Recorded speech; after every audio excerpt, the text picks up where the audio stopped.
నిన్నటి రోజు ఉపన్యాసం పూర్తి చేసే సమయానికి రామలక్ష్మణ భరత శత్రుఘ్నులు ఆవిర్భవించినటువంటి సందర్భం గురించి నేను మీకు వివరణ చేసి ఉన్నాను. జాతాశౌచము పూర్తయిన పిదప వశిష్ఠ మహర్షి వాళ్ళకి నామకరణం చేశారు. పెద్దవాడికి రాముడని, తరువాత జన్మించిన వాడికి భరతుడని, ఆ వెనక జన్మించినటువంటి వాడికి లక్ష్మణుడని, ఆ వెనక జన్మించిన వారికి శత్రుఘ్నుడని పేర్లు పెట్టారు. ఒక పేరు పెట్టడం అనేటటువంటిది సాధారణంగా లోకంలో జరిగేటటువంటి విశేషమే. ఎందుకంటే లౌకికంగా ఒక పేరు ఉండాలి కాబట్టి పిలవడానికి ఒక పేరు ఉంచుతారు. కానీ ఆ పేరు కొన్ని గుణములను కలిగి ఉంటుంది. ఈ పేరు అంటే ఇలా ఉంటారు అని మనం ఊహ చేస్తాం. కానీ పెద్దలు ఊహించి పెట్టినటువంటి పేరుకి ఆ వ్యక్తి జీవితానికి సమన్వయం ఉండాలని కానీ, పెద్దలు ఎలా ఊహ చేశారో అలా అతను ప్రకాశిస్తాడని కానీ మనం నమ్మడానికి అవకాశం ఏమి ఉండదు. ఎందుకంటే దేవీ భాగవతంలో వ్యాస భగవానుడు ఒక మాట అంటాడు, విద్యాధరో యథామూర్ఖో జన్మాంధస్తు దివాకర లక్ష్మీధరో దరిద్రశ్చ నామతేషాం నిరర్థకం. ఒక పిల్లవాడు పుట్టినప్పుడు ఆయనకి పెద్దలు ఓ పేరు పెట్టారు, దివాకరుడు అని పేరు పెట్టారు. దివాకరుడు అంటే సూర్య భగవానుడు, స్వయంగా ప్రభని విరజిమ్మగలిగినటువంటి వాడు. దివాకరుడు అని పేరు పెడితే ఆయన పుడుతూనే అంధుడై పుట్టాడు. అంధుడై పుట్టిన వాడికి దివాకరుడు అని పేరు పెడితే ఏమైనా సరిపోతుందా? విద్యాధరో యథామూర్ఖో, ఒక మూర్ఖుడు వాడు మూర్ఖుడవుతాడని ఏం తెలుసు, వాడికి విద్యాధరుడు అని పేరు పెట్టారు, వాడు మూర్ఖుడయ్యాడు.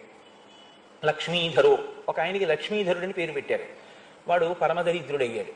లక్ష్మీధరో దరిద్రశ్చ నామతేషాం నిరర్థకం. ఆ పేర్లు ఏమయ్యాయి? పనికిరానివయ్యాయి. వశిష్ఠ మహర్షి ఇంతకాలం నుంచి కష్టపడి ఆ ఇక్ష్వాకు వంశానికి పౌరోహిత్యం చేసినటువంటి కార్యం, అసలు ఈ ఆవిర్భవించినటువంటి విష్ణు స్వరూపాలకి నామకరణం చేయడమే ఆయన యొక్క ప్రయోజనం. ఎందుకు నామకరణం చేయడం? నామకరణం చేస్తే ఏమొస్తుంది? మంచి పేరు పెట్టాడని దశరథుడు కట్నం ఇస్తాడా? అలా కట్నం కోసం ఆశపడేటటువంటి వ్యక్తి వశిష్ఠ మహర్షి మహానుభావుడు, బ్రహ్మవేత్త. ఆయన పేరు తలుచుకుంటే చాలు పాపరాశి దగ్ధం అవుతుంది. అంతటి మహాపురుషుడు దేని కొరకు పేర్లు ఉంచడం అంటే, శ్రీరామాయణంలో మీకు అనేక మంది ఋషులు కనపడతారు. ప్రధానంగా శ్రీరామాయణ రచన చేసి తరించిన వారు వాల్మీకి మహర్షి. రామచంద్రమూర్తికి ఆయన సోదరులకి పేర్లుంచి మనని తరింపచేసినటువంటి వారు వశిష్ఠ మహర్షి. సీతారామ కళ్యాణం చేసి తరించినటువంటి మహాపురుషుడు, ఒక రకంగా చెప్పాలంటే రామచంద్రమూర్తికి స్నాతకమే చేసినటువంటి గురువు విశ్వామిత్రుడు. ఈ ముగ్గురిది శ్రీరామాయణంలో చాలా గొప్ప పాత్ర కనపడుతుంది. తరువాతి కాలంలో అగస్త్య మహర్షి మొదలైనటువంటి వారి ప్రభావం కూడా చాలా మిక్కుటంగా ఉంటుంది. కానీ ప్రధానంగా రాముడు బాలుడిగా ఉన్నప్పుడు లేదా రామాయణ రచనా కాలమునందు ఈ ముగ్గురి యొక్క ప్రభావం చాలా అధికంగా మనకి కనపడుతుంది. రామ అని పేరు పెట్టారు అంటే అదంత తేలికగా పెట్టినటువంటి పేరు కాదు. రమయతీతి రామ, అందరినీ సంతోషింపచేసేటటువంటి వాడెవరో ఆయనకి రాముడిని పేరు. అందుకే రామచంద్రమూర్తి పేరు తలుచుకున్నా, రామచంద్రమూర్తి యొక్క కథ చెప్పుకున్నా, రామనామం చెప్పుకున్నా, రామనామం వ్రాసినా అంత శక్తివంతం. అది సుఖ సంతోషములకు హేతువై ఉంటుంది, ఆనందమును ఆవిర్భవింపచేస్తుంది. సహజంగా రామకథకి ఒక లక్షణం ఉంది లోకంలో. రామకథ తెలియనటువంటి వాళ్ళు ఎవరు ఉండరు. ఎందుకంటే ఇప్పుడు మీ అందరూ ఈ సభకి వచ్చి ఇలా కూర్చున్నారు. మీ అందరికీ తెలుసు ఒక విషయం, శ్రీరామాయణంలో వశిష్ఠ మహర్షి పేర్లు ఏమని పెడతారో మీకు తెలియదా? లేకపోతే శ్రీరామాయణంలో కథ ఎలా నడుస్తుందో మీకు తెలియదా? మీకందరికీ తెలుసు. తెలిసి మీ అందరు ఎందుకు వచ్చి కూర్చున్నారు అంటే, దీని వెనక మన సంస్కృతిలో ఒక అంతర్లీనమైన జీవధార ఒకటి ఉంది. రామకథ తనంత తానుగా అమృత స్వరూపం. రామకథ విన్నంత మాత్రం చేత అపమృత్యువు నుంచి కూడా గట్టెక్కిస్తుంది. నేను స్వానుభవంలో రామకథ ఎంత గొప్పదో, రామనామం ఎంత గొప్పదో నేను అనుభవించినటువంటి వాడిని. నేను వ్యక్తిగత అనుభవాలు వేదికల మీద చెప్పడానికి కించిత్ విముఖుడను. అందుకని నేను అది చెప్పడం నాకు ఇష్టం లేదు. కానీ నేను సుందరకాండ మొదలైనవి ప్రవచనం చేసేటప్పుడు రామకథ గొప్పతనం ఏమిటో, రామనామం గొప్పతనం ఏమిటో స్వయంగా అనేక పర్యాయాలు అనుభవించి ఉన్నాను. అందుకే రామకథ సాక్షాత్ సంజీవని, అది మృత సంజీవని, చనిపోయేటటువంటి వాళ్ళని కూడా బతికింపచేస్తుంది. ఎంతటి కష్టంలోంచైనా సరే అది గట్టెక్కిస్తుంది. దంష్ట్రామరిపు వరాహస్య భవతి అంటారు శంకర భగవత్పాదులు సౌందర్యలహరి చేస్తూ. అలా జనన మరణ దుఃఖంలో పడి కొట్టుకుంటున్నటువంటి జీవుణ్ణి పైకెత్తి జ్ఞానం వైపుకి నడిపిస్తుంది, ధర్మాన్ని నేర్పుతుంది. అసలు మనిషి జీవితానికి ఒక కొత్త కోణాన్ని తొడుగుతుంది. రామకథ బహుభంగిమల మనిషికి అమృతత్వాన్ని, ఒక నిశ్చితమైనటువంటి బుద్ధిని, సమగ్రమైనటువంటి నడవడిని అందచేస్తుంది. అంత గొప్ప కథ రామకథ. అటువంటి రామకథలో రామచంద్రమూర్తికి ఆ నామం ఉంచినటువంటి వారు వశిష్ఠ మహర్షి. పేరు పెట్టుకుని రాముడు గొప్పవాడయ్యాడా, ఆ పేరు తలుచుకుని మనం తరించామా? మీరు కొంచెం జాగ్రత్తగా ఆలోచించండి. రామ అన్న నామం ఎవరైనా పలకడానికి వీలైనటువంటి నామం. ఎందుకంటే నేను మీతో ఒకరోజు ప్రస్తావన చేసి ఉన్నాను, వాక్ అనేటటువంటిది కేవలం మనుష్యుడికి మాత్రమే ఈశ్వరుడిచ్చినటువంటి గొప్ప వరం. ఒక్క మనమే మాట మాట్లాడగలం కనుక బోధ అన్నది వచ్చింది. బోధ అన్నది వచ్చింది కాబట్టి వినడం అన్నది వచ్చింది. బోధ వినడము వచ్చాయి కాబట్టి పుస్తకాలన్న వచ్చాయి. పుస్తకాలన్న వచ్చాయి కాబట్టి ముద్రణాలయాలు వచ్చాయి. ఇవన్నీ ఎవరికి? మనకే. మీరు గ్రంథాలయాలు పెద్ద పుల్లలకు ఉండడం ఎక్కడైనా చూశారా? లేకపోతే పిల్లులకి కుక్కలకి పాఠశాలలు ఉండడం మీరు ఎక్కడైనా చూశారా? అవి ఎక్కడైనా ప్రవచనం చేయడం, మిగిలినవి వినడం, వాళ్ళ జీవితాన్ని దిద్దుకోవడం మీరు చూశారా? అవి కూర్చుని రామకోటి రాయడం, అవి రామనామం చెప్పడం మీరు చూశారా? ఉండదు. ఒక్క మనుష్య జాతికి ఈశ్వరుడి చేత ఈ బహూకరింపబడినటువంటి గొప్ప వరం వాక్కు. ఆ వాక్కు చేత తరిస్తాడు, ఆ వాక్కు చేత పతనం అవుతాడు కూడా. ఎందుకంటే అది రెండంచులు కలిగినటువంటి కత్తి. కేవలం వాక్కు చేత నశించిపోయాడు రావణాసురుడు. చాలా మంది ఏమంటారంటే రావణుడు రాముని చేతిలో నిహతుడయ్యారంటారు. కానీ హనుమ సుందరకాండ అయిపోయిన తర్వాత ఒక రహస్యం చెప్పారు. రావణుడు సీతమ్మతో మాట్లాడకూడని మాటలు మాట్లాడి తన మరణాన్ని తాను కొని తెచ్చుకున్నాడు. మరణించడానికి పక్వం అయ్యాడు, వండుకున్నాడు పాపాన్ని.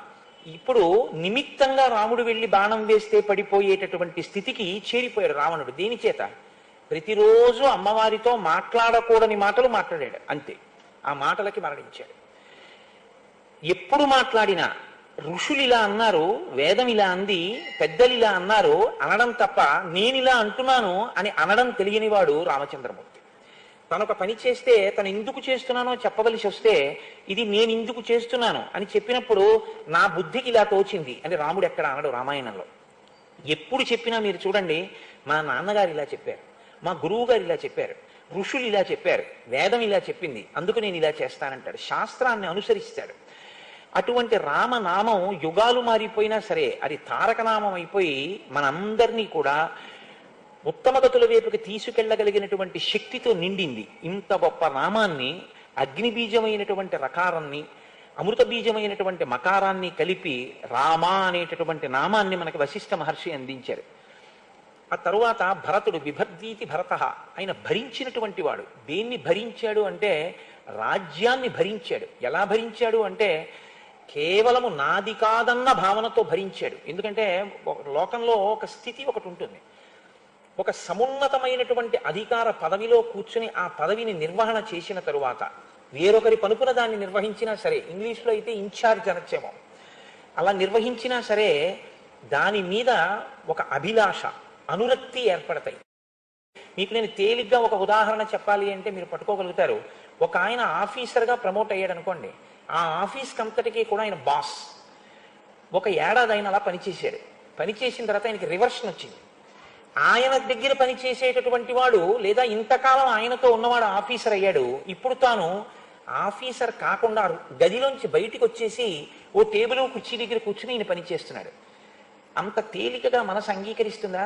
వెంటనే అతను చేసే పని ఏమిటంటే ఆ ఊరి నుంచి ఇంకో చోటుకి ట్రాన్స్ఫర్ చేయించి వెళ్ళిపోతాడు, లేకపోతే దీర్ఘకాలిక సెలవు మీద వెళ్ళిపోతాడు. దానికి ఒక సామెత చెప్తారు, పూలమ్మిన చోట కట్టెలు అమ్మలేమండి, ఇక్కడే అధికారి చేసి మళ్ళీ ఇక్కడే నేను ఇలా పని చేయడం కుదరదంట. కానీ మీరు చూడండి, 14 సంవత్సరములు రాజ్యం చేశాడు భరతుడు. 14 సంవత్సరములు రాజ్యం ఎలా చేశాడంటే ఎప్పుడెప్పుడు రాముడు వస్తాడా, ఎప్పుడెప్పుడు రాముడి రాజ్యం రాముడికి ఇచ్చేద్దామా.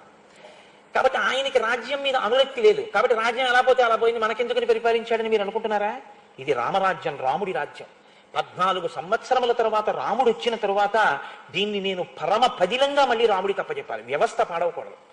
రాముడే కూర్చుని పరిపాలిస్తే ఎంత ధర్మంగా ఉంటుందో అంత ధర్మంగానూ పరిపాలన నడవాలి.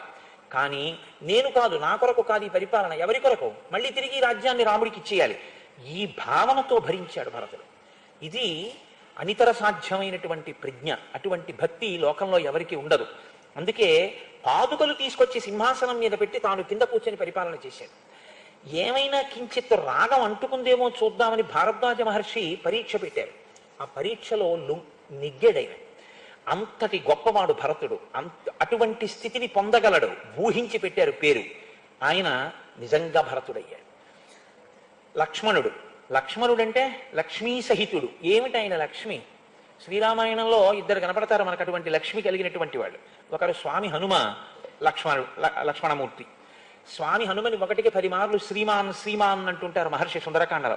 ఏమిటి ఆయన శ్రీమాన్? ఆయన ఏమైనా చెక్ బుక్ పట్టుకెళ్లారా, ట్రావెలర్స్ చెక్స్ పట్టుకెళ్లారా, ఏటీఎం కార్డు పట్టుకెళ్లారా, ఎక్కడైనా కాఫీ తాగారా, రావణాసురుడి అంతఃపురంలో కనీసం ఒక అరటిపండు ఒలిచి నోట్లో వేసుకున్నారా? ఆయన తిన్నదేం లేదు. రామార్థం వానరార్థం చికీర్షం కర్మదుష్కరం సముద్రస్య పరంపారం దుష్ప్రాపం ప్రాప్తుమిచ్చసి అన్నారు విద్యాధరులు. కేవలం రాముడి కోసం, తాను జన్మించినటువంటి వానరజాతి ప్రతిష్ట కోసం అంతటి త్యాగమూర్తి మహానుభావుడు తన ప్రాణాలకే తెగించి రామకార్యం మీద వెళ్ళారు. అటువంటి వారు హనుమ. లక్ష్మణస్వామి తన జీవితంలో భోగం అనుభవించింది అన్నది మనకేం కనపడదు. యవ్వరాజ్యం ఇస్తే నాకు అక్కర్లేదన్నాడు ఆయన. పెద్దవాడు భరతుడున్నాడు, ఇచ్చిసేయమన్నారు. తండ్రి దశరథ మహారాజు గారు లక్ష్మణుణ్ణి వెళ్ళమని లేదు అరణ్యవాసానికి, రాముణ్ణి వెళ్ళమన్నారు. ధర్మపత్ని కనుక సీతమ్మ బయలుదేరింది. తమ్ముడు లక్ష్మణుడికి ఏం అవసరం? భార్యని విడిచిపెట్టి నేను రామచంద్రమూర్తిని శరీరంతో సేవించకుండా ఉండలేనన్నాడు. ఈ శ్లోకాన్ని ఎదర మీకు చెప్తారు మహర్షి. ఇది చిన్నతనం నుంచి లక్ష్మణుడి అలవాటు. నేను శరీరంతో సేవించకుండా ఉండలేను అన్నాడు. కొంతమంది మనసుతో సేవిస్తారు. భరతుడు ఉన్నాడు, రాజ్యం ఇచ్చి పాదుకలు సింహాసనం మీద పెట్టి పరిపాలన చేశాడు 14 ఏళ్ళు. లక్ష్మణుడు అలా కాదు, చెప్పుకున్నాడు. మీకు ఎదర రామాయణంలో వస్తుంది. అందుకని నేను ఇప్పుడు అవన్నీ మళ్ళీ ఎందుకు చెప్పాలి ఆ శ్లోకాలు, అందుకని నేను చెప్పట్లేదు. రాముడి పక్కన ఉండాలి, రాముడిని చూస్తూ ఉండాలి, రాముడి కాళ్ళు పట్టాలి, రాముడికి అన్నం పెట్టాలి, రాముడికి పర్ణశాల కట్టాలి, రాముడి వెనక నడవాలి, రాముడు అలిసిపోతే నీళ్లు తెచ్చి ఇవ్వాలి, అన్నయ్య వదినకి సేవ చేసుకోవాలి. ఈ శరీరం ప్రతిరోజు అన్నయ్య వదిన సేవలో తరించాలి. ఇది లేకపోతే లక్ష్మణుడు ఉండలేడు. ఇది ఆయన లక్ష్మి. ఈశ్వరుని యొక్క సేవలో నిరంతరము ఎవరి శరీరము డస్సిపోతూ ఉంటుందో, అంత డస్సిపోతున్నా ఎవడు అత్యంత ఉత్సాహంతో నా జన్మ ధన్యమైపోయిందని సేవ చేయగలుగుతూ ఉంటాడో అటువంటి వాడు నిజమైన లక్ష్మీ సంపన్నుడు. కనుక లక్ష్మణుడు లక్ష్మీ సంపన్నుడు. శత్రుఘ్నుడు ఇంద్రియములను జయించినటువంటి వాడు, శత్రువులను గెలిచినటువంటి వాడు. మీకు శ్రీరామాయణంలో ఎక్కడో ఉత్తరాఖండలో లవణాసుర సంహారం దగ్గర తప్ప అసలు శత్రుఘ్నుడు చేసినటువంటి యుద్ధాలు పెద్ద విశేషంగా ఏం కనపడవు.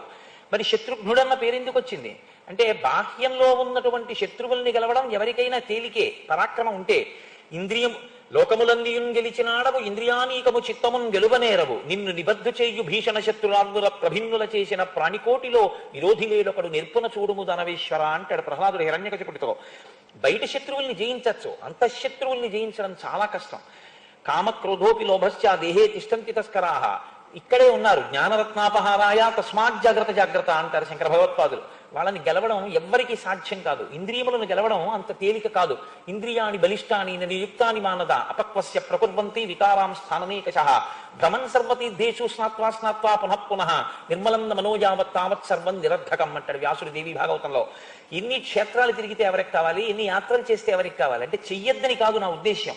ఎన్ని నదీ స్నానాలు చేసినా మనస్సుకి పరిపక్వత, మనస్సు ఎందో మార్పు రాకుండా దాన్ని అంటుకున్నటువంటి రజోగుణం అలాగే అంటుకుని ఉండిపోయిన నాడు ఏమిటి ప్రయోజనం దానివల్ల? రాగద్వేషాలతోనే ఉండిపోతే. శత్రుఘ్నుడు అంటే తన ఇంద్రియములను గెలిచినటువంటి వాడు, అంతఃశత్రువులను గెలిచినటువంటి వాడు, నిరంతరము భగవద్భక్తితో భాగవత భక్తితో తరించినటువంటి వాడు. అటువంటి వాడవుతాడు ఆఖరివాడు అని ఆయనకి శత్రుఘ్నుడు అని పేరు పెట్టారు.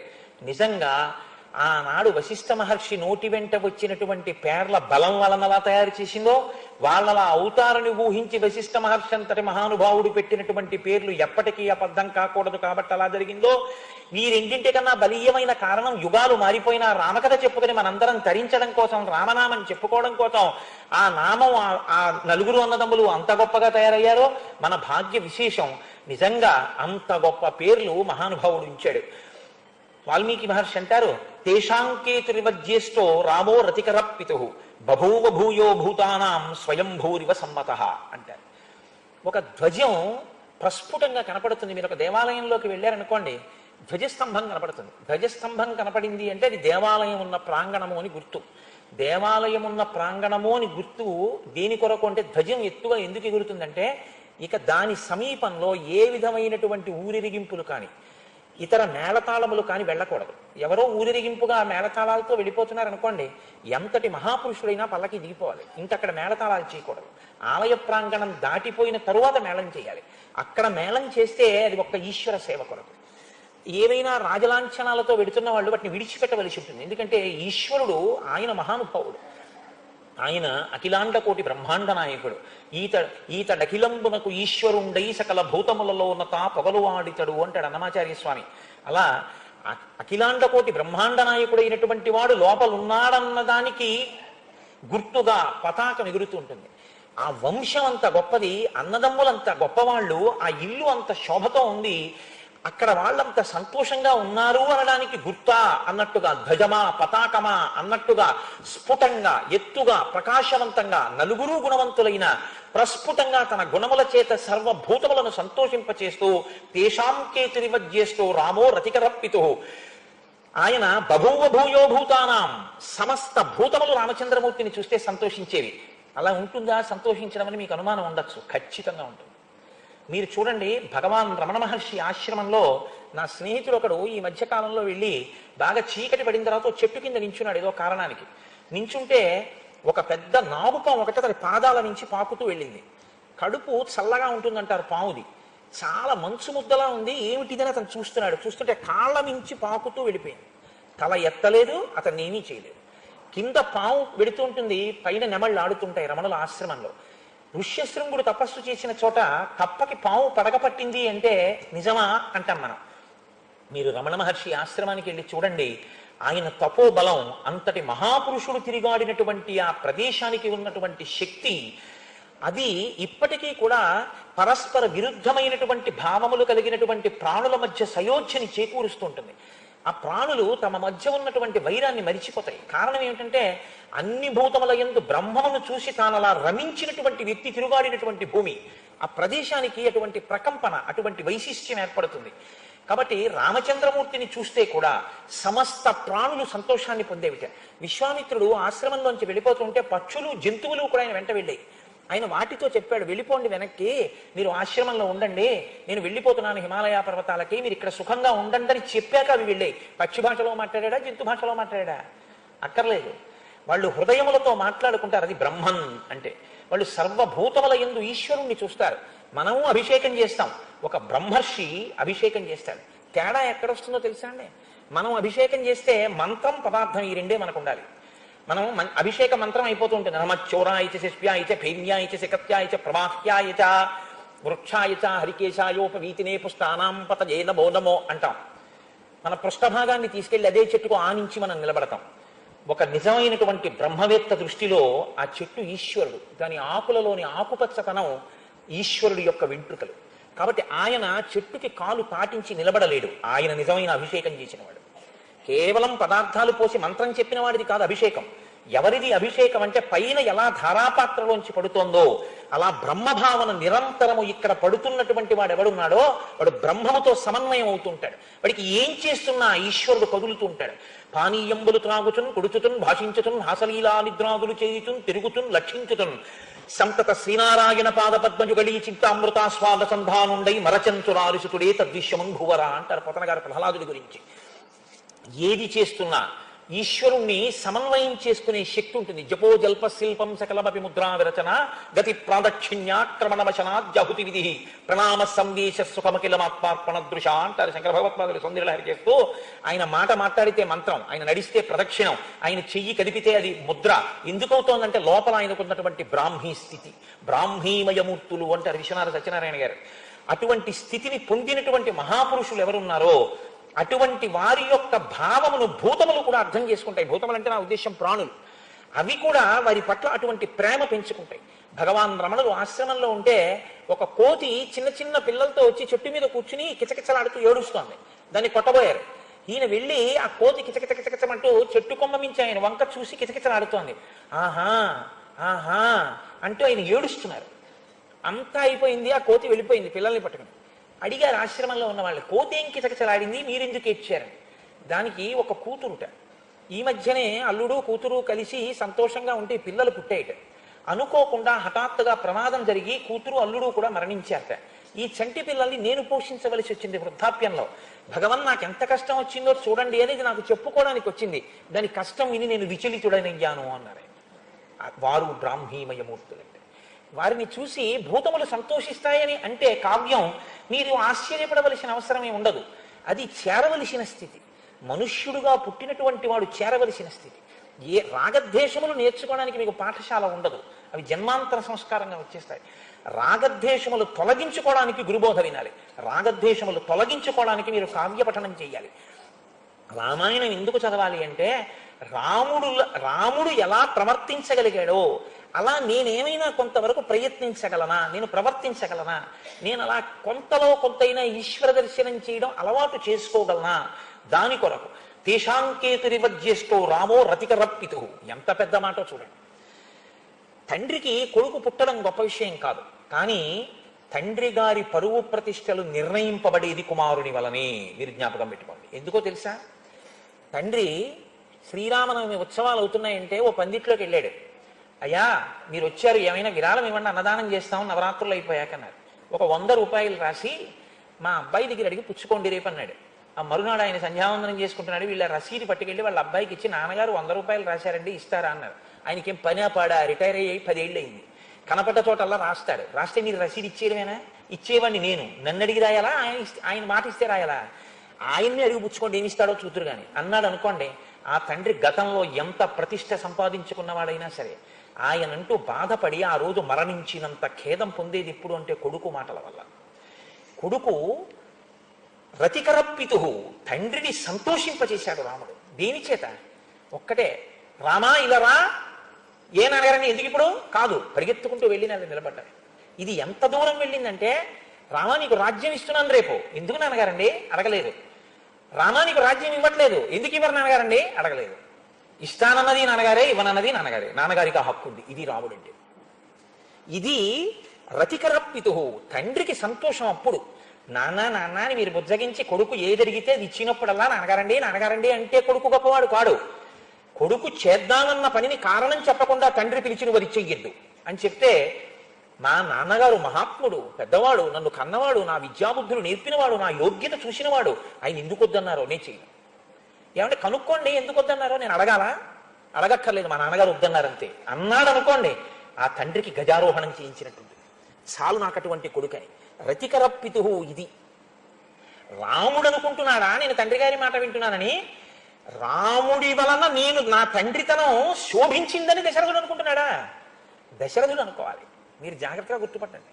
మనం చాలామంది ఏమంటామంటే, నేను చేయగలిగిందంతా చేస్తున్నానండి, నా లోటు ఏం లేదు, ఇంకా నేను ఏం చేయగలను చెప్పండి అంటాం. నువ్వు అనుకోవడం కాదు, మీ అమ్మగారు నాన్నగారు అలా అనుకుంటున్నారా? అది ప్రధానం. మీ అమ్మగారు నాన్నగారు అలా అనుకోవాలి. అలా అనుకుంటే కొడుకుగా నీ కర్తవ్యం పూర్తయినట్టు. బాధ్యత అన్నమాట వాడకండి. బాధ్యత వేరు, బాధ్యత అన్న మాట వాడకూడదు. బాధ్యత అన్న మాట ఎప్పుడు జ్ఞాపకం పెట్టుకోండి, మిమ్మల్ని పతనం వైపుకి తీసుకెళ్తుంది. బాధ్యత హెచ్చవేత, అర్థం పర్థం లేకుండా తీసుకెళ్లి పాడు చేసే మాట బాధ్యతే. బాధ్యత నెత్తికెత్తుకుంటే 7 తరాలకి దాచినా మీకు చాలు. కర్తవ్యం మీరు జీవితంలో అలవాటు చేసుకుంటే మీరు చెయ్యవలసిన పని మీరు చేశారు. వాడి యోగ్యతలు వాడి ఇష్టం.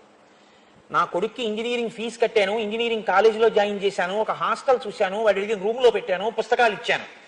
వాడు ఇంజనీరింగ్ చదువుకుని పేరు పక్కన బీటెక్ తెచ్చుకుంటే వాడు కనపడినప్పుడల్లా వాడికి మంచి మాటలు చెప్పాను. వాడు చెడిపోతే నీ అనుష్ఠానం నువ్వు పాడు చేసుకోవద్దు. నీ కర్తవ్యం పూర్తయింది. నువ్వు చెయ్యవలసింది చేయడం కర్తవ్యం. అంతకు మించి నువ్వు అనుకున్నట్టు అవ్వట్లేదని బాధపడిపోవడం బాధ్యత. నీ వ్యక్తిత్వాన్ని పాడు చేస్తుంది బాధ్యత, నీ వ్యక్తిత్వాన్ని నిలబెడుతుంది కర్తవ్యం.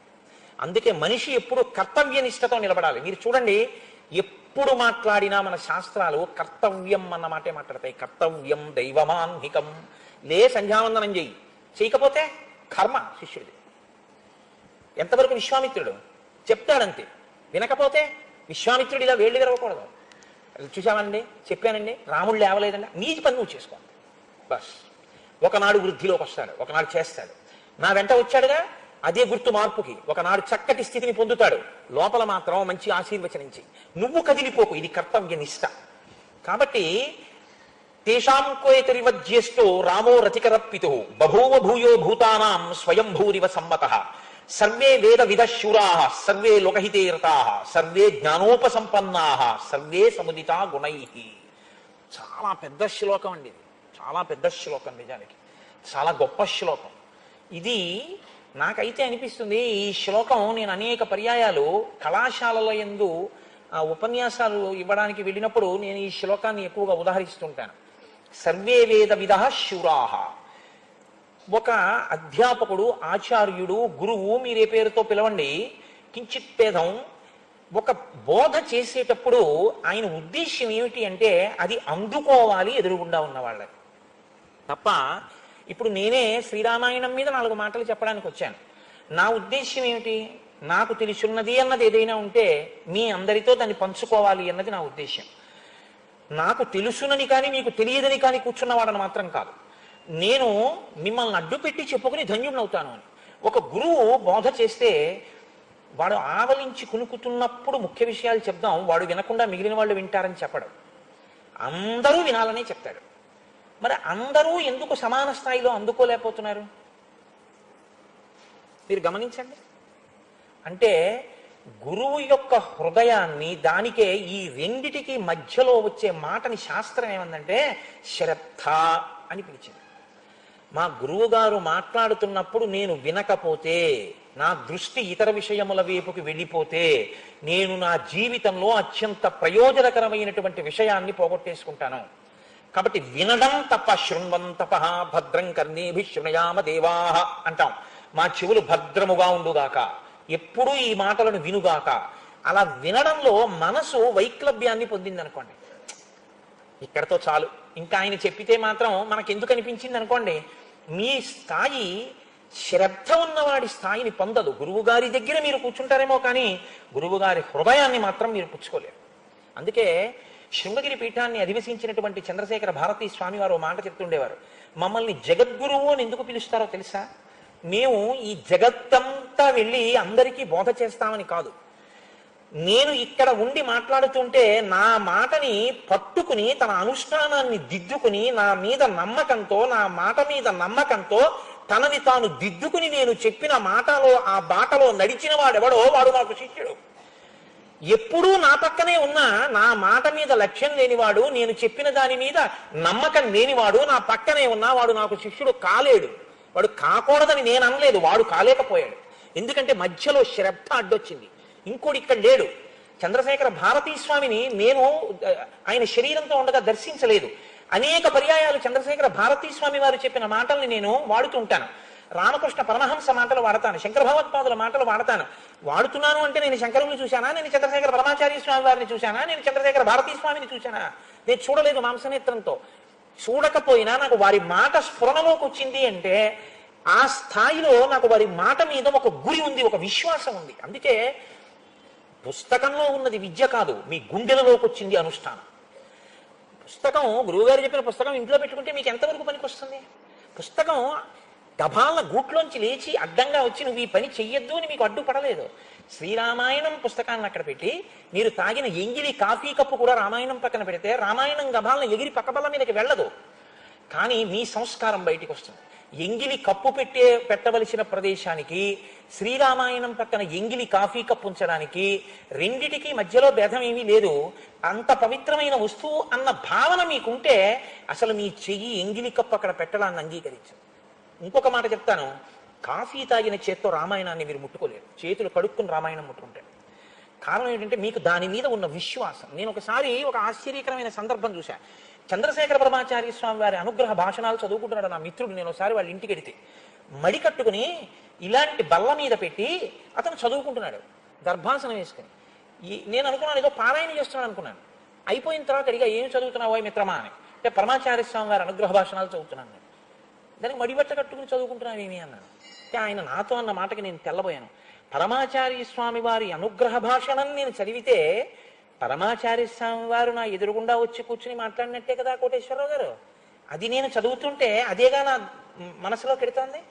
పరమాచార్య వంటి మహాపురుషుల ముందు నేను కూర్చుని వింటే పైన చొక్కాతో బనీంతో కూర్చోను కదా. అందుకని విప్పేసి మడిబట్ట కట్టుకుని పరమాచార్యయే చెప్తున్నారు అని వింటున్నానండి, అలా చదువుతున్నానండి అన్నాడు. సా శ్రద్ధ కవితా సిద్ధి యా వస్తుపలభ్యతే, వారికి లభిస్తాయి. గురు బోధ తలకెక్కుతుంది. సర్వే వేద విద శూరాహ. ఎక్కడొచ్చింది ప్రజ్ఞ? వశిష్ఠుడి దగ్గర రామ లక్ష్మణ భరత శత్రుఘ్నులు నలుగురు విన్నారు.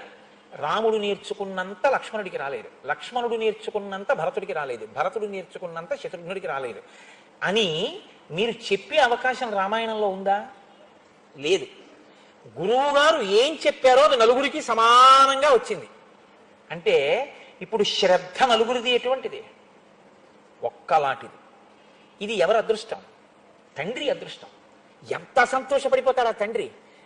ఏమి పిల్లల్ని కన్నావా దశరథ, ఏది చెప్తే అది నలుగురు పట్టుకుంటారు, నలుగురు అనుష్ఠిస్తారు. ఇంకా భేదం లేదు నలుగురి మధ్యలో, ఒక్కలా పట్టుకుంటారు.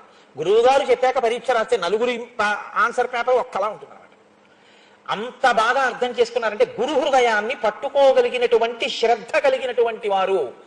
శ్రద్ధ ఉండడం ఒక ఎత్తు, సర్వే వేద విదశూరాహ, గురువు దగ్గర విన్నారు వేదాలన్నింటినీ, బాగా తెలుసుకున్నారు. సర్వే లోక హితేరథాః, లోకముల యొక్క హితమునందు కోరిక ఉన్నవాళ్ళు. ఇది చాలా చాలా అవసరం అండి. ఒకరికి గొప్ప అందం ఉంటుంది, అది ఎందుకు పనికొస్తుందంటే అమాయకుల్ని పాడు చేయడానికి పనికొస్తుంది. ఒకడికి విద్య ఉంటుంది, ఎందుకు పనికొస్తుందంటే అహంకరించడానికి పనికొస్తుంది. జ్ఞాన కలునిలోని శరదయువోలే అంటారు పోతన గారు. అది దేనికి పనికొస్తుందంటే ఆయన అహంకారం పొందడానికి పనికొచ్చింది ఆ విద్య. ఒకడికి ధనం ఉంటుంది, దేనికి పనికొచ్చింది అంటే దాచి దాచి దాచి తుదకు దొంగలకిత్తురో దొరలకవునో, లేకపోతే దాని మీద భ్రాంతి పెంచుకుని పెంచుకుని పెంచుకుని మార్కండేయ పురాణంలో చెప్పినట్టు అదే తలుచుకుంటూ శరీరం విడిచిపెట్టి ఎక్కడ ఏ భోషాణంలో పెట్టి డబ్బు బంగారం నగలు దాచాడో దాని మీద భ్రాంతి పోక చీకటిగా ఉన్న ఆ భోషాణం కిందకి ఎవరైనా వచ్చి తీసేస్తారేమోనని తన కొడుక్కి తన బిడ్డలకే దక్కాలన్న భ్రాంతితో దాని కింద విషం తోకలో పెట్టుకుని నోట్లో పెట్టుకుని పాము పిల్లో తేలో జెర్రు అయి కింద పడుకుని ఉంటాడు చీకట్లో చమాయింపులో. ఎందుకంటే ఎవరొస్తారో కలిసేద్దామని. తీరా వచ్చి కొడుకు తీస్తూ ఉంటాడు, ఎవరో తీసేస్తున్నారు, అమ్మో ఖర్చు పెట్టేస్తున్నాడు, పాడు చేసేస్తున్నాడు, వెళ్ళి కుట్టబోతాడు. దేని పెట్టి కొడతాడు? చెప్పుచ్చు కొడతాడు. కొడితే చచ్చిపోతూ అనుకుంటాట, ఇంత సంపాదించాను, ఇక్కడ కాపు కాశాను, చెప్పెట్టి కొట్టి చంపేస్తున్నాడు. తీరింది భ్రాంతి అంది మార్కండేయ పురాణం. దేని మీద పెట్టుకున్నావో అది నిన్ను ఉద్ధరించేది కాదు. సర్వే లోకహితే రతాః, రాముడు లక్ష్మణుడు భరతుడు శత్రుఘ్నుడు నేర్చుకున్న విద్యలు వాళ్ళని పాడు చేసుకోవడానికి పనికి రాలేదు. మాకింత ధనుర్వేదం వచ్చు కదండి, అయిందానికి కాందానికి బాణాలు వేసేస్తాం అస్త్రాలు వేసేస్తాం అనలేదు. మాకింత విద్యొచ్చు కదండి మేము అహంకరిస్తాం అనలేదు. మేమింత అందగాళ్ళం కదా, పుంసాం మోహన రూపాయ పుణ్యశ్లోకాయ మంగళం. నా తండ్రి మగవాళ్ళు మోహించారు మా స్వామిని చూసి రామచంద్ర ప్రభువుని. అయినా తనంత తాను విధించుకున్నటువంటి షరతు, నేను ఏకపత్ని వ్రతుణ్ణి. అన్ని చదువుకున్నారు, ఆయనకి మాట్లాడడం చేత కాదా? రామో దీర్ణాభిభాషతే. అమ్మా నేను 2 మాటలు మాట్లాడను, ఒక మాట అన్నానా అది జరగవలసిందే, అందుకే తక్కువ మాట్లాడతాను, ఎక్కువ మాట్లాడు రామచంద్రమూర్తి. ఇది క్రమశిక్షణ. ఈ క్రమశిక్షణ వల్ల ఎవరు దానివల్ల సుఖాన్ని పొందారు? లోకం సుఖాన్ని పొందింది. సర్వే లోకహితే రతాః. ఇది పండినప్పుడు లోపల ఆ విద్య పనికి మాలింది కాలేదు. ఆ విద్య అడ్డు పెట్టుకుని సమాజాన్ని ఎలా పాడు చెయ్యొచ్చో నేర్చుకోలేదు. మీరు అందుకే చూడండి, మీకు ఒక మాట చెప్తాను, దీనికి పరాకాష్ట ఎక్కడుంటుందో తెలుసా అండి? భయము అని ఒక మాట ఉంటుంది. ఈ భయము అన్న కోణంలోంచి మీరు ఆ కళ్ళజోడు పెట్టుకుని చూడండి, అసలు మీకు ఈ ప్రపంచంలో దీని నుంచి దాటగలిగినటువంటి వాడు ఎవ్వరూ కనపడ్డారు. భయము. సింహం ఉందనుకోండి భయమే, పెద్ద పులి ఉందనుకోండి భయమే, పావుకి భయమే, కుక్కకి భయమే, పిల్లికి భయమే, నాకు భయమే, నీకు భయమే, అందరికీ భయమే. ఎందుకు భయం? ఏమో ఎవరేం చేస్తారో భయం. ఏది కాకపోతే అమ్మో నేను చచ్చిపోతానేమో భయం. ఈ భయం నుంచి విడుదల పొందగలిగినటువంటి స్థితి కలిగిన ప్రాణి అంటూ ఉంటే లోకంలో ఒక్కటే ఉంది, ఒక్క మనుష్యుడే. మీరు ఆలోచించండి జాగ్రత్తగా. ఇప్పుడు నేను తొందరపడి దాని మీద పెద్ద వేదాంతం చెప్పక్కర్లేదు, మీరు బాగా ఆలోచించండి. తర్వాత ఒక పులి అలా ఏం భయపడినా అది ఆలోచించడానికి దానికి ఏం మేధస్సు లేదు. ఒక్క మనిషి మాత్రం ఈ భయం అన్న మాట ఏమిటి, అసలు పడిపోయేది ఏది, ఏది మృత్యువు, దీనికా మృత్యువు నాకా మృత్యువు అని ఆలోచిస్తే ఇది మారుతోంది, మారుతున్నది పడిపోతుంది, మారుతోందని తెలుసుకుంటున్నది మారలేదు. బాల్యాదిశ్యపి జగ్రదాదిషు తదా సర్వాస్వస్థాస్యపి వ్యావృత్తాస్ అనువర్తమాన మహివేత్యం స్ఫురంతం సదా స్వాత్మానం ప్రకటీకరోతి భజతాం యో భద్రయా ముద్రయా తస్మై శ్రీ గురుమూర్తయే నమ ఇదం శ్రీ దక్షిణామూర్తయే అంటారు శంకర భగవత్పాదులు. మారిపోతున్నటువంటి శరీరాన్ని, మారుతున్న అవస్థల్ని మారకుండా చూస్తున్నది ఒకటి ఉంది. ఇది పడుకుంది, ఇది లేచింది, ఇది చేస్తోంది, ఇది చూస్తోంది. ఇది ఒకప్పుడు పటుత్వంగా ఉండేది, దీని జుట్టు ఇప్పుడు తెల్లబడిపోతోంది, దీని గడ్డం ఇప్పుడు తెల్లబడిపోతోంది, దీనికి ఇప్పుడు పన్ను ఊడిపోయింది, చూస్తున్నదోటి ఉంది, దానికి మాత్రం వృద్ధాప్యం లేదు, దానికి యవ్వనం లేదు, దానికి బాల్యం లేదు, కాబట్టి దానికి మరణం లేదు. అది నేను మారని దాన్ని అని తెలుసుకున్న నాడు ఈ శరీరం పడిపోవడం ఆఖరం. ఇక మళ్ళీ పుట్టడం అన్నది లేదు. చమత్కారంగా ఒక కవి అన్నాడు, ఈశ్వర నీకు నేను చేసే ఆఖరి నమస్కారం ఇది అన్నాడు. ఏమంటావేమో, గత జన్మలలో నమస్కారం చేయలేదు కాబట్టి ఇప్పుడు పుట్టాను, ఇప్పుడు చేశాను కాబట్టి పుట్టాను, కాబట్టి ఇదే ఆఖరి నమస్కారం. కాబట్టి ఆ ప్రజ్ఞ భాషించడం, సర్వే లోకహితేరతాః, తాను భయము నుంచి తప్పుకోవాలి, ఇతర ప్రాణులను నిష్కారణమైన భయమునకు గురి చెయ్యకూడదు. మీరు బాగా జ్ఞాపకం పెట్టుకోండి ఒక విషయాన్ని, మిమ్మల్ని తీసుకెళ్లి ఎన్ని సుఖకరమైన వస్తువుల మధ్య కూర్చోపెట్టినా శాంతి అన్న మాట మీ మనసులో లేకపోతే మీకు అవి సుఖమును ఇయ్యజాలవు. బాగా విచారణ చేయండి. నేను అన్నమాట, నన్ను తీసుకెళ్లి ఏసీ హాల్లో కూర్చోబెట్టి, హోమ్ థియేటర్ అయ్యా, ఎవరు లేరు, నీకు ఇష్టంగా నర్తనశాలలో పద్యాలు కాబట్టి అదిగో నీకు చూపిస్తున్నాను చూడు, అదిగో ఆ పద్యాలు విను ఒకసారి, నీకు మహాభారతం విరాట పర్వంలో పద్యాలు అంటే చాలా ఇష్టంగా చూడు, అదిగో ఆ ఘట్టం చూపిస్తున్నాను అన్నారు అనుకోండి, నా మనసులో ఏదో అశాంతికారకమైనటువంటి విషయం ఒకటి దొల్లుతోంది అనుకోండి. ఇప్పుడు నాకు ఆ నర్తనశాల చూస్తున్నా, ఏసీ థియేటర్లో ఉన్నా, నాకు చెమటే పడుతూ ఉంటుంది. నేను మధ్య మధ్యలో ఇలా తలతిప్పేదో ఆలోచిస్తూ గోళ్ళు గిల్లుతుంటే నా మిత్రుడు అంటాడు, ఏం అలా ఉన్నావు, నర్తనశాలలో చూపిస్తున్నా చెమట పడుతోంది నీకు అంటే, కాంచనమయ వేదికా కనత్యేతనోజ్వల విభ్రమము వాడు కలశజుండు అని వినపడచ్చు. మనసేది ఇక్కడ లేదు శాంతి. ఇక్కడ శాంతి ఉంటే బాహ్యంలో మీరు ఎక్కడ ఉండండి, మీరు సంతోషంగా ఉంటారు. సంతోషమునకు హేతువు మీలోని శాంతి. మీకు శాంతి సంతోషకారకమైనట్టే ఎవరి సంతోషానికి కారకమైనా వాళ్ళ మనసులో శాంతి. దాన్ని భగ్నం చెయ్యడం మీ హక్కు కాదు. ఇది సర్వేలోక హితేరతాః. ఇదొక్కటి మీరు తెలుసుకుంటే చాలు. వ్యాసుడు సమస్త వాంగ్మయాన్ని నిర్మించాడు. శిష్యులు అన్నారు, అష్టాదశ పురాణాలు, ఇన్ని గ్రంథాలు, ఇన్ని వ్యాఖ్యానాలు, బ్రహ్మసూత్రాలు, భాగవతం, ఏం చదవం, వీటన్నింటి సారాంశం 2 శ్లోకాల్లో చెప్తారా అని అడిగారు. వ్యాసుడు అన్నాడు, దానికి 2 శ్లోకాలు ఎందుకు, మళ్ళీ సారాంశం చెప్పేదానికి ఒక్క పాదంలో చెప్తాను, బాగా వినండి అన్నాడు. ఏమిటో తెలుసా సారాంశం అంతా? సమస్త వాంగ్మయానికి కూడాను పరులకు ఉపకారము చెయ్యడమే ధర్మం, పరులను పీడించడమే అధర్మం. అదే ఈ సమస్త వాంగ్మయానికి కూడా సారాంశం. అదొకటి తెలుసుకోండి చాలన్నాడు. అదే వేద ధర్మం కూడా అయినప్పుడు మీరు ఇతరుల శాంతికి భంగము కాని రీతిలో ప్రవర్తించడం అలవాటైతే అది ఎక్కడి నుంచి రావాలి? గురుబోధ జీర్ణం అవ్వాలి లోపల. ఎప్పుడూ గురువు గారు పక్కన ఉండరు. ఏది పక్కన ఉంటుంది? లోపలికి వెళ్ళినటువంటి గురువాక్యం మీకు తోడుగా ఉంటుంది. మా గురువుగారు ఇలా చెప్పారు, నేను అలాగే ప్రవర్తిస్తాను. ఈ గురువాక్యం మిమ్మల్ని ఎప్పుడు నిలబెడుతూ ఉండాలి. అందుకే తల్లిదండ్రులు గొప్పవారా గురువు గొప్పవాడా అంటే గురువే గొప్పవాడు. తల్లిదండ్రులు ఉపాధినిచ్చారు, మళ్ళీ ఇంకో ఉపాధిలోకి వెళ్లకుండా చేయగలిగిన వాడు గురువు. కాబట్టి తల్లిదండ్రుల కన్నా గురువే గొప్పవాడు. ఆ గురు వాక్యం ఇక్కడ ఉండాలి. అస్తమానం వశిష్ఠుడు పక్కన ఉన్నాడండి రాముడికి, అస్తమానం విశ్వామిత్రుడు పక్కన ఉన్నాడా? ఎవరు పక్కన ఉన్నారని ధర్మం పాటించాడు? ఎవరు పక్కన ఉన్నారని రాముడయ్యాడు, అందరికీ సంతోషం కల్పించగలిగాడు? అంటే గురువాక్యాన్ని లోపల పెట్టుకున్నాడు. అందరి శాంతికి తాను కారకమై అందరూ సంతోషించడానికి తాను హేతువయ్యాడు. ఇది నువ్వు కావాలని చెప్పడం రామాయణం తప్ప రాముడికి సర్టిఫికెట్ ఇవ్వడానికి నువ్వు రామాయణం చెప్పవు. నీ సర్టిఫికెట్ రాముడికి అక్కర్లేదు. ఇప్పుడు నువ్వు కొత్తగా ఇవాళ ఓ సర్టిఫికెట్ రాసి రాముడికి ఇవ్వక్కర్లేదు. ఇప్పుడు మీరు కొత్తగా రామాయణంలో రాముడు గొప్పవాడని తెలుసుకోవాల్సిన అవసరము మీకు లేదు. రామాయణం దేనికి వింటాం, దేనికి చదువుతా అంటే రాముడు సర్వలోకహితేరతాః ఎలాగా అన్నది అర్థమైతే నువ్వు నీ గురువు దగ్గర అలా ఉండాలి. నువ్వు సమాజంలో అలా నడువడి, అటువంటి నడవడితో నువ్వు ఉండాలి. ఇది నీకు రావడానికి రామాయణం. అందుకని పర్వతాలున్నంత వరకు, నదులు ప్రవహించినంత వరకు రామాయణం చెప్పబడుతూనే ఉంటుంది. రామాయణం చెప్పబడినంత కాలం మానవత్వం బతికే ఉంటుందన్నాడు. కాబట్టి సర్వే వేద విదశూరాః సర్వే లోకహితేరతాః సర్వే జ్ఞానోపసంపన్నాః, అందరూ జ్ఞానాన్ని పొందారు. అలా ఎలా పొందారు అంటే మీకు చెప్పా, అందరిది ఒకటే శ్రద్ధ. ఒకనొకప్పుడు ప్రజాపతి 2 శిష్యుల్ని కూర్చోబెట్టుకున్నాడు, విరోచనుడు ఇంద్రుడు. కూర్చోబెట్టుకుని పాఠం చెప్పాడు. ఆయన కొంతవరకు విన్నాడు విరోచనుడు. చాలు, శరీరంతో మనం పొందవలసినటువంటి సుఖశాంతులు, భోగభాగ్యాలు, వీటి గురించి విన్నాను, ఇంకా ఆత్మ గొడవ మనకెందుకని చెప్పేసి ఇంక అక్కడి నుంచి వినడం మానేశాడు ఆయన శ్రద్ధతో. ఆయన ఏ స్థాయిని పొందాడు? అన్నీ విన్న దేవేంద్రుడు ఏ స్థాయిని పొందాడు? వాల్మీకి మహర్షి తన ఆశ్రమంలో లవకుశులకు సంగీత విద్య నేర్పినప్పుడు, పాఠం నేర్పినప్పుడు ఆత్రేయీని ఒక ఆడపిల్లకు కూడా నేర్పారు. ముగ్గురికి పాఠాలు నేర్పిన తర్వాత ఆయన పరీక్ష పెడితే ఆత్రేయికి ఏమీ రాలేదు, కొంతే వచ్చింది. లవకుశులిద్దరూ సర్వోత్కృష్టమైనటువంటి స్థితిని పొందారు. ఆత్రేయి లవకుశుల దగ్గరికి వచ్చి ఒక గొప్ప మాట అన్నాడు. నాకు శ్రద్ధాలోపం జరిగింది. ఏ గురువు మీకు చెప్పారో ఆ గురువు వలన మీరు ఇంత స్థితికి వెళ్ళారు. నాకు ఆ గురువే చెప్పారు, నాకు ఇందులో ఏమీ రాలేదు, అంటే నాకు శ్రద్ధ లేదు. నాకు లేని శ్రద్ధకి నేను మళ్ళీ వెళ్ళి గురువు గారి యొక్క శ్వాసని క్షోభ పెట్టలేనుంది. గురువు మాట్లాడితే గురువు శ్వాస క్షోభించిందండి, ఘర్షణ పొందింది ఆయన శ్వాస. అందుకే సరి అయిన శిష్యుడు దొరికితే గురువు ఏమంటాడో తెలుసా అండి? నా శ్వాస ధన్యత పొందిందంటాడు. నా శ్వాస ధన్యత పొందిందంటే నా ఊపిరి వాక్ అయింది. వాక్ అయినప్పుడు నా ఉరప్పంజరం వ్యాకోచించి సంకోచించినప్పుడు మాట్లాడి మాట్లాడి చెమట పట్టి ఇదంతా నొప్పి చేసింది. నొప్పి చేస్తే చేసింది కానీ నా ఊపిరి కష్టపడితే పడింది. కానీ ఒక్క శిష్యుడు నా హృదయాన్ని అందిపుచ్చుకున్నాడు, వాడి జీవితం మార్చుకున్నాడు. చాలు, నా శ్వాస ధన్యత పొందిందంటాడు. చాలా పెద్ద మాటలండి గురు శిష్యుల మధ్య.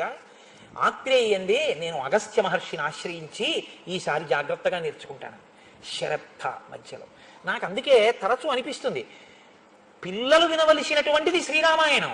ఎక్కడ చదువులో తేడా వస్తుందో, అందరూ చదువుకున్నా ఒకడు ఐఏఎస్ ఎందుకు అవుతున్నాడో, ఇంకొకటి ఎందుకు ప్యూన్ అవుతున్నాడో రామాయణం చెప్తుంది ఆ రహస్యాన్ని. అది చెప్పకుండా పాఠం చెప్పించడానికి మీరు పంపించి ఉపయోగం ఏముంది? సర్వే వేద విదశూరా సర్వే లోకహితే రతా సర్వే జ్ఞానోపసంపన్నా సర్వే సముదితా గుణై, గుణములుగా ప్రకాశించే. ఎంత గొప్ప మాట అండి!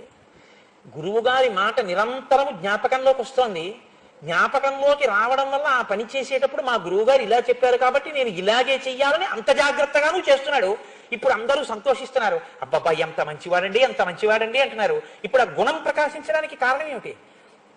నేర్చుకున్నది అనుష్ఠానంలో, నిత్య జీవితంలో, ప్రవర్తనలో, నడవడిలో ప్రకాశిస్తోంది. అది కనపడుతోంది, తెలుస్తోంది.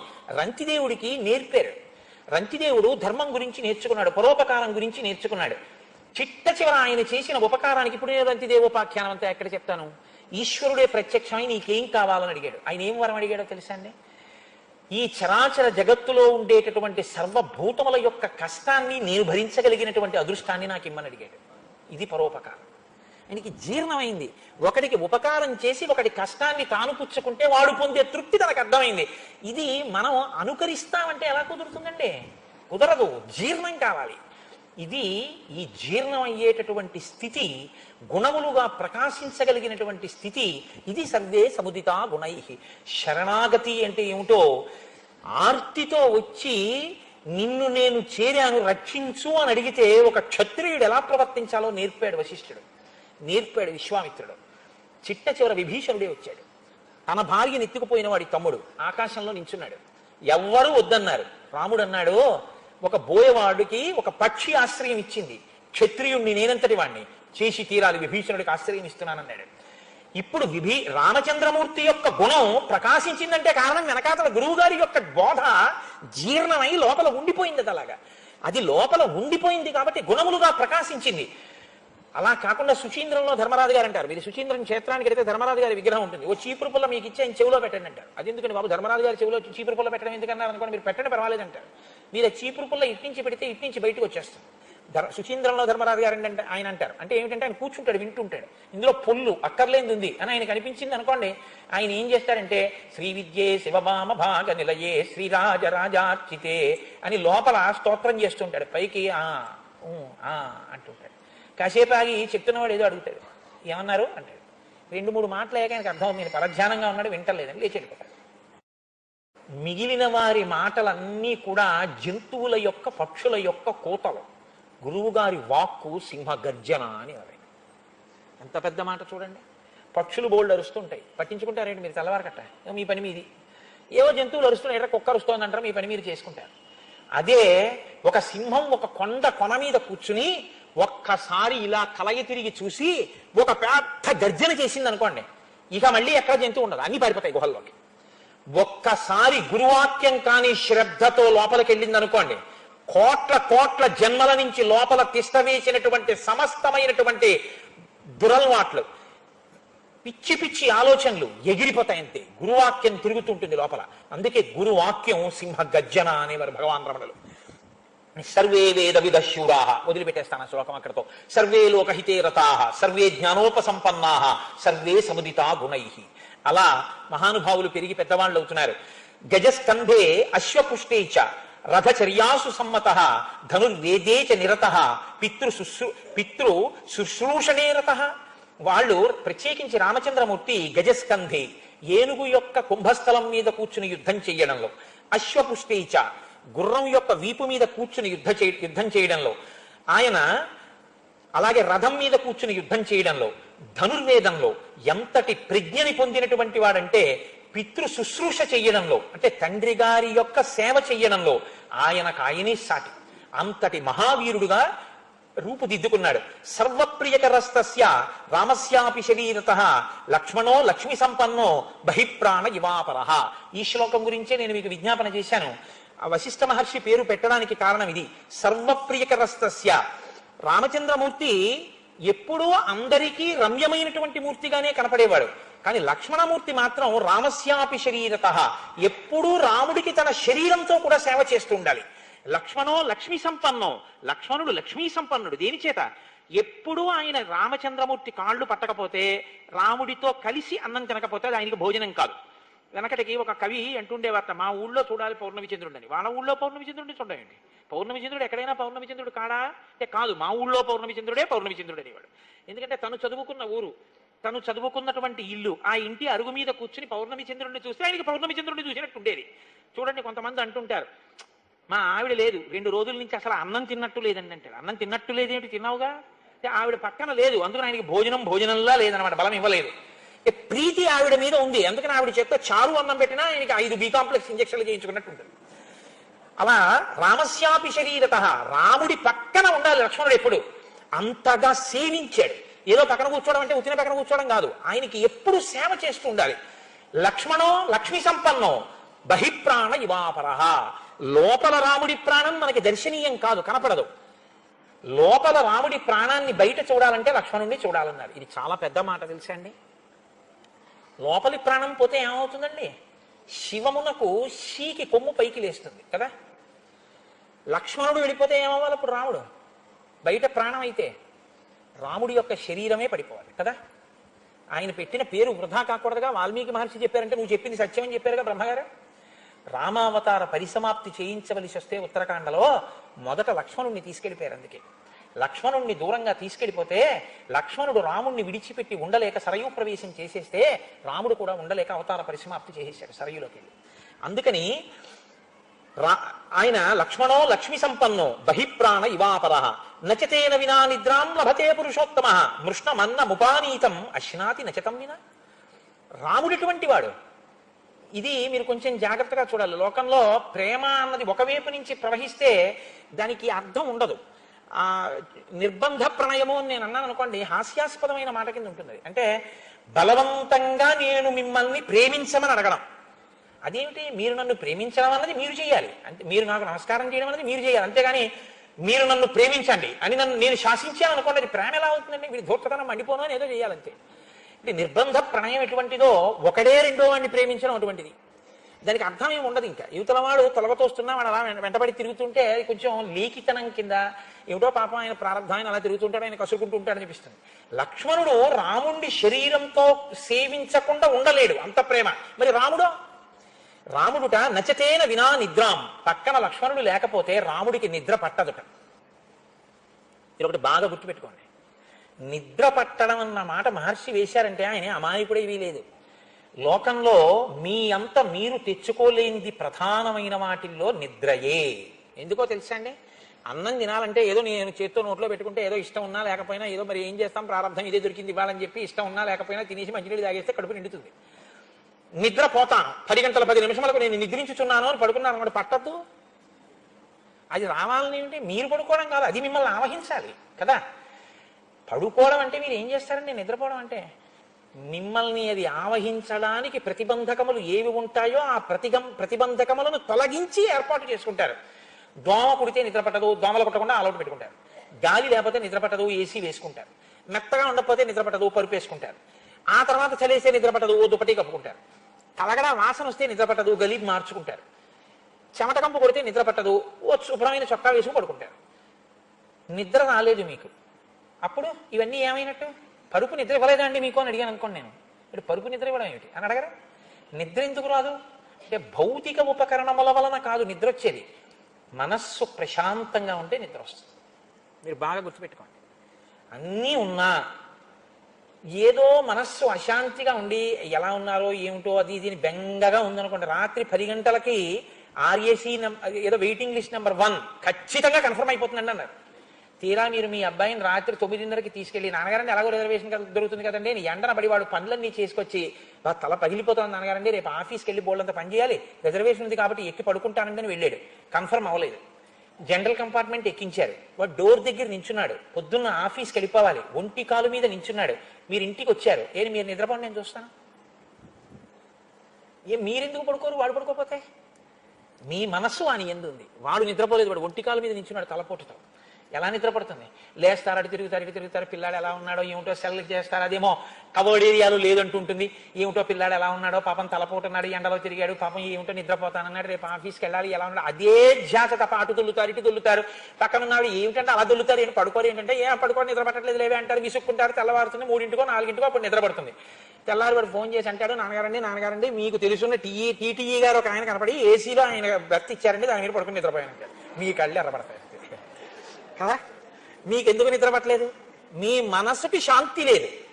రాముడికి ఎందుకు నిద్ర పట్టదు? లక్ష్మణుడు లేకపోతే, లక్ష్మణుడు పక్కన లేకపోతే శాంతి లేదు. ఎంత గొప్ప శ్లోకాలండి నిజంగా. అంటే ఇప్పుడు రాముడి మనసులో లక్ష్మణుడు ఉన్నాడు, లక్ష్మణుడికి రాముడు ఉన్నాడు. లక్ష్మణుడు సేవించకుండా ఉండలేడు, లక్ష్మణుడి సేవలు అందుకోకుండా రాముడు ఉండలేడు. ఇది వాళ్ళిద్దరిది. అందుకే రామ లక్ష్మణులు అంటాం కానీ రాముడి వెనక భరతుడు పుట్టిన రామభరతులు అనం. ఎప్పుడూ పక్కనే ఉంటాడు. భరత శత్రుఘ్నులు కొన్ని మూర్తులు మీకు కనపడరు, కానీ లక్ష్మణుడు మాత్రం ఎప్పుడూ పక్కనే ఉంటాడు. ఆఖరికి కృష్ణకర్ణామృతంలో లీలాశకుడు ఒక ఆశ్చర్యమైనటువంటి, సరే ఇప్పుడు మళ్ళీ అవన్నీ పట్టుకుంటే ఏమయ్యాను అంటే, సర్వప్రియకరస్తస్య రామస్యాపి శరీరతః లక్ష్మణో లక్ష్మి సంపన్నో బహిప్రాణ ఇవాపరః నచతేన వినా నిద్రాం లభతే పురుషోత్తమః మృష్ణమన్నముపానీతం అశ్నాతి నచితం వినా. అన్నం అక్కడ మధుర పదార్థాలతో ఉన్నప్పటికీ రాముడికి సహించదట. ఎందుకు సహించదు? లక్ష్మణుడు పక్కన లేడు. లక్ష్మణుడు ఉంటే సంతోషంగా తినేస్తారు ఏదైనా సరే, పరుపున్నా నిద్రపోడు, ఎందుకంటే లక్ష్మణుడు పక్కన లేడు. ఇది రాముడి మనసులో లక్ష్మణుడి స్థానం. లక్ష్మణుడి మనసులో రాముడి స్థానం అన్నయ్యతో కలిసి తినేయడం కాదు, అన్నయ్య తింటుంటే చూసి తను తినడం, అన్నయ్యకి పెట్టి తాను తినడం. అన్నయ్య పడుకోవడానికి పక్క వేసి దుప్పటి వేసి అన్నయ్య పడుకుని సంతోషంగా పడుకుంటుంటే మెల్లిమెల్లిగా ఇలా రెప్పలు పడిపోతున్న అన్నయ్య కంటి సౌందర్యాన్ని చూసి కాళ్ళు పడుతూ అన్నయ్య కళ్ళు రెప్పలు ఇలా పడి మెల్లగా నిద్రలోకి జారుకున్న తర్వాత అన్నయ్య నిద్రపోయే వరకు కాళ్ళు పట్టానన్న తృప్తితో నిద్రపోవడం. ఇది వాళ్ళిద్దరు. ఎవరు? ఒక తల్లి బిడ్డలు కారు. వాళ్ళ మధ్య ఏర్పడిన అనుబంధం అది. అంటే ఇద్దరి యొక్క ప్రేమ ఎంత గొప్పదో అన్నదమ్ములంటే చూపిస్తున్నారు. మనం రామాయణం చూస్తే రామాయణ శ్లోకం చెప్పుకోవడం కాదు, పెంచి కష్టపడి పెద్ద చేసి ఉద్యోగం వేయించి వృద్ధిలోకి తెచ్చి స్నాతకం చేసి పెళ్లి చేసినటువంటి అన్నగారు ఊళ్ళోకి వచ్చి ఉన్నాడు అని తెలిసినా తమ్ముడు ఆయనకి అన్నం పెట్టేవాళ్ళు లేక కాదు, పిలిచేవాళ్ళు లేక కాదు, అన్నగారు ఊళ్ళోకి వచ్చారని తెలిసి అన్నగారి వల్ల నేను ఇవాళ ఇంత వృద్ధిలోకి వచ్చానని తెలిసి అన్న పేరు చెప్పుకుని నేను కొన్ని పనులు చేయించుకుంటున్నానని తెలిసి అన్నని ఇంటికి భోజనానికి కూడా రమ్మని పిలవని ద్రోహులైన తమ్ముళ్ళు ఉన్నారు.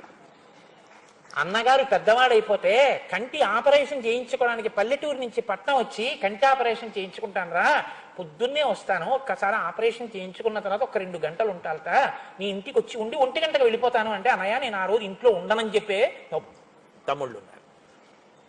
సిగ్గుపడమని వచ్చింది రామాయణం. ఒక జన్మకి ఒక తల్లి కడుపున పుట్టేటటువంటి బిడ్డలు అన్నదమ్ములు అక్క చెల్లెళ్ళు అన్న ప్రేమ ఆ జన్మకి వాళ్లే. రాముడు అంటాడు, దేశే దేశే కలత్రాని దేశే దేశే చ బంధవాహ. భార్య బంధువులు స్నేహితులు ఎక్కడైనా దొరుకుతారు. ఒక కడుపున పుట్టడం అనేటటువంటిది ఆ జన్మకి అదే. నాకు ఒక విచిత్రమైనటువంటి సందర్భం జ్ఞాపకానికి వస్తుంటుంది. ఒకసారి నేను ఉపన్యాసం చెప్తూ ఎందుకో కాకతాళీయంగా అన్నాను, 50 ఏళ్ళు వచ్చిన తర్వాత అన్నదమ్ములు ఒకళ్ళ ఇంటికి ఒకళ్ళు వెళ్ళడం అంటే ఓ 60 ఏళ్ళో 70 ఏళ్ళో వచ్చే వరకు వెళ్ళగలరు. ఏడాదికి మహా విడితే ఓ 10 రోజులు వెళ్తాడు. ఇంకో 50 ఏళ్ల తర్వాత 70 ఏళ్ల వరకు బతుకుతాడు అనుకుంటే ఇవాళ ఉన్న రోజుల్లో 20 ఏళ్లలో 20 × 10 = 200 రోజులు వెళ్తాడు. 200 రోజుల్లో వెళ్ళినాక రాత్రి నిద్రపోతారు కాబట్టి అతను ఇతను కలుసుకుని ఉండేటటువంటిది పగళ్లే కాబట్టి 100 రోజులు. ఇక ఆ 100 రోజుల్లో ఆయన ఆఫీస్కి ఆయన, ఈయన పనుల మీద ఈయన, వాళ్ళ పిల్లలతో ఆయన, ఈయన గొడవలో ఈయన పోను, ఇద్దరూ కలిసి కూర్చుని అన్నం తినడం, ఇద్దరూ కలిసి కూర్చుని మాట్లాడుకోవడం, అందులో ఏ పదోవంతో ఉంటుంది. అంటే ఇక నీ జీవితంలో 50 ఏళ్ల తర్వాత నీ అన్నదమ్ములన్న వాళ్లతో నువ్వు గడిపేటటువంటి సమయాన్ని యథార్థంగా లెక్క వేస్తే ఉండేది 10 రోజులు. దానికి ఎందుకు అంత మొహం చాటేసుకుంటావు అన్నదమ్ములు కనపడితే అన్నాను. పాపం మర్నాడు ఒక ఆయన మా ఇంటికి పళ్ళబుట్ట పట్టుకుని వచ్చాడు. నా కాళ్ళ మీద పడన్నాడు, మీరన్న మాట నన్ను కదిపేసింది. నేను ఉపన్యాసం నుంచే కారు వేసుకుని వెళ్ళి మా అన్నయ్యని తీసుకొచ్చి కంటి ఆపరేషన్ చేయించాను. నా పేరు అక్కర్లేదు, నాలో మార్పు వచ్చింది, నన్ను మన్నించండి అన్నాడు. అయ్యా, ఈ ప్రజ్ఞ నాది కాదు, శ్రీరామాయణంది, అందుకు ఇచ్చారు వాల్మీకి మహర్షి. అన్నదమ్ములు ఇలా బతకాలని ఇచ్చారు, మీరు చేసిన పనికి నేను మీకు నమస్కారం చేయాలన్నాను. రామాయణం మనకి నేర్పుతుంది ఎలా బతకాలి. కాబట్టి నచతేన వినా నిద్రాం లభతే పురుషోత్తమ మృష్ణమన్నముపానీతం అశ్నాతి నచితం వినా. రామచంద్రమూర్తి లక్ష్మణమూర్తిని అంత ప్రేమించేవారు. తే యదా జ్ఞాన సంపన్నాః సర్వే సముదితా గుణైః హ్రీమంతః కీర్తిమంతశ్చ సర్వజ్ఞా దీర్ఘదర్శనః. సకల గుణ సంపన్నులై చక్కగా పాపపు పని ఏదైనా చెయ్యకూడని పని చెయ్యాలి అంటే ముందు సిగ్గు కలిగేదిట. ఆ సిగ్గు కలగడం అన్నది మంచి లక్షణం. చిచ్చి అటువంటి తప్పుడు పని చేయడమా అని లజ్జ కలగడం. చక్కటి కీర్తి కలిగినటువంటి వాళ్ళు, అన్నీ తెలుసున్న వాళ్ళు, దూరదృష్టి కలిగినటువంటి వాళ్ళు. తస్య చింతయమానస్యా మంత్రి మధ్యే మహాత్మనః అభ్యాగచ్చన్ మహాతేజ విశ్వామిత్రో మహాముని. ఇక్కడ మీరు రామాయణం ఒక మనస్తత్వ శాస్త్రం. రామాయణాన్ని మీరు ఏ కళ్ళజోడు పెట్టుకు చూస్తే అలా కనపడుతుంది. చిన్నప్పుడు మాకు రామకోటి పందిట్లో ఏదో ఎర్ర కాగితాలున్న కళ్ళజోళ్ళు అమ్మేవారు, ఓ రబ్బర్ తాడుతో. అది పెట్టుకుంటే లోకమంతా మండిపోతున్నట్టు కనపడేది, అదో సంతోషం. ఆకుపచ్చ కాగితం పెట్టుకుంటే అదంతా ఆకుపచ్చగా కనపడేది, సస్యకేదారాల్లాగా. అవన్నీ కళ్ళజోళ్ళు మార్చి మార్చి పెట్టుకుని అదంతా మా ఐశ్వర్యం అని పొంగిపోతుండేవాళ్ళం. అలా రామాయణాన్ని మీరు ఏ కళ్ళజోడు పెట్టుకు చూస్తే అది అలా కనబడుతుంది. అది మనస్తత్వ శాస్త్రం. లేక లేక లేక లేక లేక లేక పుట్టారండి రామలక్ష్మణ భరత శత్రుఘ్నులు. అందున ఇంతటి గుణములు కలిగినటువంటి పిల్లలు. మరి తండ్రికి వాళ్ళ మీద అపారమైనటువంటి ప్రేమ ఉండదా అంటే ఉండదండి. తండ్రికి ఇప్పుడు మనసులో ఉండేటటువంటి పెద్ద వ్యధ ఏమిటో తెలుసా? ఇంత మంచి పిల్లలే, వీళ్ళకి తగిన కోడళ్ళని తీసుకురావాలి. వీళ్ళు ఎంత మంచి వాళ్ళో ఈ మంచితనాన్ని కోడలు నిలబెట్టాలి. నిలబెట్టకపోతే ఈ పిల్లల మంచితనం రేపొద్దున పాడవుతుంది. అంతకన్నా నేను ఎందుకు చెప్పాలి మీ అందరూ ఉన్న సభలో? కాబట్టి మంచి కోడల్ని తీసుకొద్దాం అని తాపత్రయం ఉంటుందిగా. అందుకని సభ తీర్చేట. సభ తీర్చి అన్నాడు, తస్య చింతయమానస్యా మంత్రి మధ్యే మహాత్మనః. మంత్రులందరి మధ్యలో కూర్చుని మా రాముడికి తగిన పిల్లని వెతకండి, మా లక్ష్మణుడికి తగిన పిల్లని వెతకండి, మిగిలిన బిడ్డలిద్దరికీ తగినటువంటి పిల్లల్ని వెతకండి అని మంత్రులతో మాట్లాడుతున్నాడు.